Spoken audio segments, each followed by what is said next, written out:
வணக்கம். உங்கள் அம்மு ரஜினி. வாழ்க வளமுடன். பிக் பாஸ் புகழ் ஜூலி கிட்னி 3D. விஜய்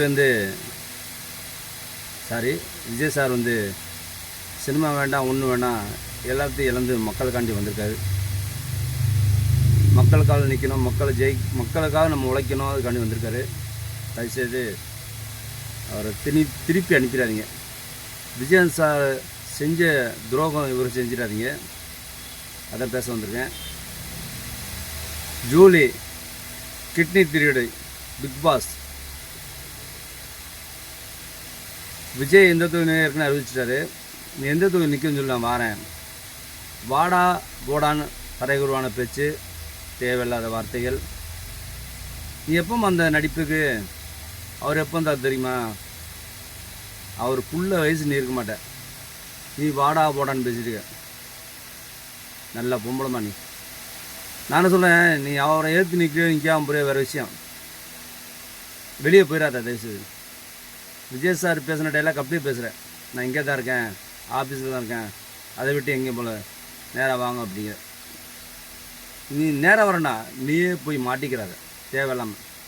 சாணியை கரைச்சி ஊற்ற மாட்டாங்க மக்கள். உனக்கு பீயை கரைச்சி ஊற்ற போகிறாங்க. அதான் உண்மை, சத்தியம். அதான் பார்த்துரு. பொம்பளையாக பேசு. தேவையில்லாமல் காசம் எடுத்து முத்திரம் பேச வாழ்க்கை அழிஞ்சு வரும், நாசமாயிடும். சாமியில் கும்பிடியா நீ? சாமி கும்பிட்டேன்னா அப்பா அம்மா மதிப்பேன். அப்பா அம்மா மதிச்சேன்னா கண்டிப்பாக ஒரு ஆளை தரக்குறவா பேச மாட்டேன். நீயே வைக்கலாம் பேட்டி விடுங்க. நான் மூணாவது கல்யாணம் பண்ணிங்க ஏழம் வர்றிய. அப்போ நீ பொம்பளையா? எல்லா பொம்பளையும் உன்னை காரி துப்புவோம், கண்டிப்பாக துப்புவாங்க.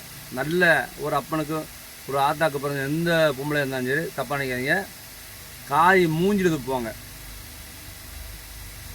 மனுஷ பியை தான் கரைச்சி ஊற்றுவாங்க மேலே, சாணிலாம் ஊற்ற மாட்டாங்க. அதுதான் உனக்கு கடைசி தண்டனை.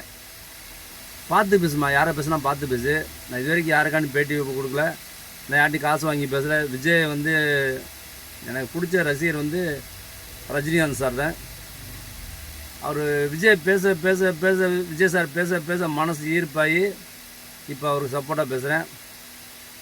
எதுக்காண்டி சப்போர்ட்டாக பேசுகிறேன்னா, மக்களுக்காண்டி செய்கிற நலத்திட்டங்கள் சொல்லியிருக்காரு, செய்வார், செய்யணும். ஏன்னா கேப்டன் இழந்துட்டோம், அந்த இடத்துல இவர் வச்சு நான் பார்க்குறேன். அதனால் தயவுசெய்து மக்கள் அவர் சொன்ன மாதிரி சிந்தாமல் செதறாமல் ஓட்டு போடுங்க சொன்ன மாதிரி அதே மாதிரி கரெக்டாக போடுங்க. சிந்திராமல் செதறாமல் போடுங்க. எல்லா மக்களுக்கும் அந்த மனசில் இருக்குது. சின்ன இளைஞ புள்ள எல்லாருக்கும் அந்த மனசு இருக்குது. விஜய் சார் முதலமைச்சர் ஆகணும், அந்த நாற்காலியில் உட்காரணும். நாற்காலிக்கு சண்டை போடு பாரத நாடு ஏற்க சூப்பர் ஸ்டார் பாட்டில் பாடினார். அவர் பாடல, நடித்தார் குரு சீசனில். அது கூட தப்பாக சொல்லிடுவாங்க. ஐயோ இவரை சூப்பர் ஸ்டாரும் பேசுகிறார், விஜயம் பேசுகிறாங்க. நான் ஏற்கனவே சொல்கிறேன், விஜய் சார் ரொம்ப பிடிக்கும். உயிர் எனக்கு ஒரு ஸ்டைல் பிடிக்கும், நடக்கூட பாவனை பிடிக்கும், டைலாக் பிடிக்கும், எல்லாமே பிடிக்கும். அதனால தான் எங்கள் அம்மா என்னை அம்முன்னு கூப்பிடுவாங்க. ரஜினி சார் எப்படி இருக்குன்னா அம்மு ரஜினி பேர் வச்சுருக்கேன். இன்ஸ்டாகிராமில் எல்லாத்துலேயும் இருக்கும். அவர்கிட்ட காசு வாங்கியோ இல்லை யாரை சொல்லி நான் பேசலை, நானாக தான் பேசுகிறேன். நல்ல தமிழன் நல்லவன் இருந்தால் கண்டிப்பாக அவரை நேசிப்பாங்க எல்லாருமே. என்ன சொல்கிறது, ஒன்றும் சொல்கிறதுக்கு வார்த்தையில் நிறைய வார்த்தைகள் இருக்குது. எம்ஜிஆர் சொன்ன மாதிரி யாரும் தப்பு செய்யாத மனசு இல்லை, எல்லாம் யோக்கியம் கிடையாது. நீ நல்லவராக உத்தமராக உன் நெஞ்சை தொட்டு பார்த்து சொல்லுங்க சொன்ன மாதிரி அத்தனை பேரும் உத்தமர் தானா சொல்லுங்கள், உங்கள் ஆசை நெஞ்சை தொட்டு பார்த்து சொல்லுங்கள். சிவாஜி எம்ஜிஆர் பான அந்த பாட்டு. அதே மாதிரி எல்லோரும் உத்தமனாக நெஞ்சை பார்த்து சொல்லுங்கள், தொட்டு சொல்லுங்கள், மனசாட்சியை தொட்டு பார்த்து சொல்லுங்கள். நம்மளாம் உத்தம, தப்பு பண்ணாத ஆள், எதுவுமே தப்பு பண்ணாத ஆளுன்னு சொல்லுங்கள், நிறுவிங்க பார்ப்போம். எனக்கு 56 வயசாச்சுங்க. யார் யார் எப்படி என்னென்ன அரசியல் ஓடி இருக்குது, யார் யார் என்னென்ன தப்புன்னு எல்லாமே தெரியும். எல்லா மக்களுக்கும் தெரியும். என் வயசில் உள்ள எல்லா மக்களுக்கும் தெரியும். தயவுசெய்து உங்கள் மனசை தூக்கி தூரம் வச்சுட்டு அடுத்த ஆளை குறை சொல்லாதீங்க. யாரையும் யார் குறை சொல்ல பிறக்கலை, எல்லாம் அவங்க வழி தான் பார்க்குறாங்க. அவர் 48 கோடி எவ்வளோ சொன்னாங்க தெரியல எனக்கு. அதை இழந்துட்டு வேணான்னு சொல்லிட்டு அவருக்காண்டி வரல, தமிழ் நெஞ்சம் மக்களுக்காண்டி வராரு. சின்ன குழந்தை முதல் பெரிய ஆள் வரைக்கும் விஜய்ன்னு தான் சொல்லுவேன், விஜய் தளபதினு தான் சொல்லுவேன்.